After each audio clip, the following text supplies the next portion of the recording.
ప్రస్తుతం అక్కడ సిచువేషన్ కంట్రోల్లోకి వచ్చిందా? అప్డేట్స్ ఏంటి? ప్రస్తుతానికైతే పరిస్థితి కంట్రోల్లోకి వచ్చింది. పోలీసులు తెలుగుదేశం నాయకుల్ని పంపించి వేశారు. అయితే వైఎస్ఆర్ కాంగ్రెస్ పార్టీ నాయకులు ఒకటే చెప్తున్నారు, ఖచ్చితంగా మళ్ళీ గనక దాడులకు తెగబడితే ఖచ్చితంగా ప్రతి దాడులు ఉంటాయి. వైఎస్ఆర్ కాంగ్రెస్ పార్టీకి ఓటు వేసి వారిని ఎంచుకుని మరి వాళ్ళు పగలగొట్టారు. ఖచ్చితంగా ఊళ్ళో ప్రశాంతమైన వాతావరణం పోలీసులు నెలకొల్పాల్సిన బాధ్యత వాళ్ళపైనే ఉంది. మళ్ళీ భారీ స్థాయిలో తెలుగుదేశం ఎమ్మెల్యే అభ్యర్థి ఎవరైతే ఉన్నారో అతను రెచ్చగొట్టే పద్ధతిని ఎంచుకున్నారు. మేము వస్తున్నామని చెప్పి భారీ స్థాయిలో కొంతమంది తెలుగుదేశం నాయకుల్ని రౌడీ షీటర్ని తీసుకొచ్చి దాడి చేసే ప్రయత్నం చేస్తున్నారు.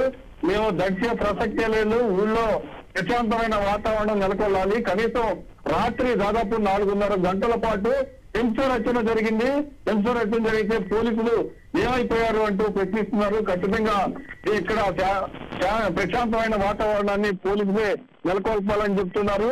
మరోవైపు ఎరపతినేని కూడా చెప్తున్నారు, దాడులు కనుక తెగబడితే ఖచ్చితంగా దానికి మూల్యం చెల్లించుకుంటారు అని కూడా చెప్తున్నారు. పూర్తి స్థాయిలో పరిస్థితి కొంత కంట్రోల్లోకి వచ్చినట్టు కనిపిస్తోంది. అయితే పోలీసులు మాత్రం ఎరపతినేనితో ఎవరైతే ఎరపతినేని పంపించారో తెలుగుదేశం నాయకులు, అలానే రౌడీ షీటర్లు వాళ్ళందరినీ మళ్ళీ పిడుగురాళ్ళకు పంపించేశారు. కొంతమంది పొలాల్లో నుంచి వెళ్లి కొత్త కనెక్షన్ పాడులోకి ప్రవేశించారు. అయితే పరిస్థితి అదుపు చేయడానికి గాల్లోకి కాల్పులు జరిగిన పరిస్థితి కూడా ఉంది.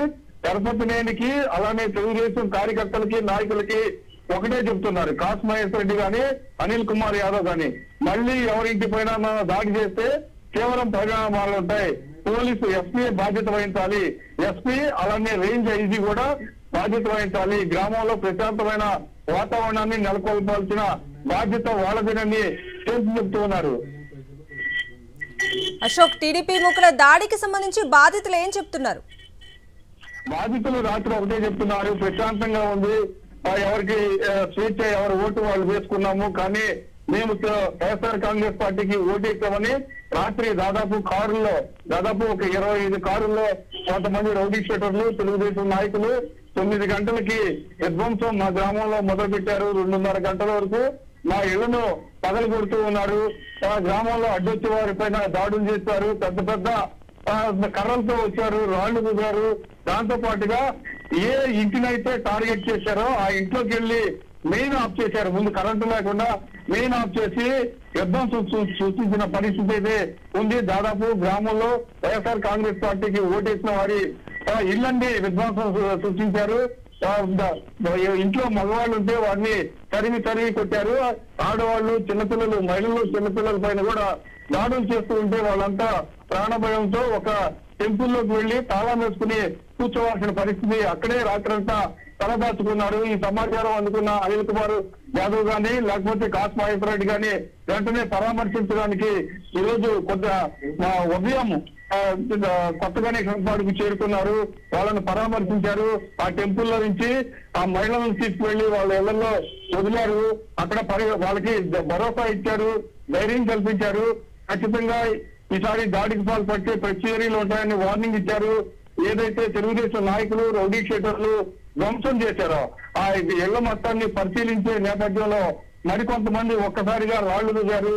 కర్రలతో పెద్ద కర్రలతో తెలుగుదేశం నాయకులు మళ్ళీ మరొకసారి దాడికి తెగబడ్డారు. దీంతో వైఎస్ఆర్ కాంగ్రెస్ పార్టీ కార్యకర్తలు కూడా దాడి చేస్తూ ఉన్నారు అని చెప్తూ ఉన్నారు. ఈ లోపే అనిల్ కుమార్ యాదవ్ గాని లేకపోతే కాసు మహేశ్వర రెడ్డి గాని కార్యకర్తలంతా ప్రశాంతమైన వాతావరణంలో ఉండండి, ఖచ్చితంగా పరిస్థితి అదుపులోకి వస్తుందంటూ వాళ్ళకి సర్ది చెప్పే ప్రయత్నం చేశారు. కానీ ఒక్కసారిగా వాళ్ళు రాళ్ళు రుగారు.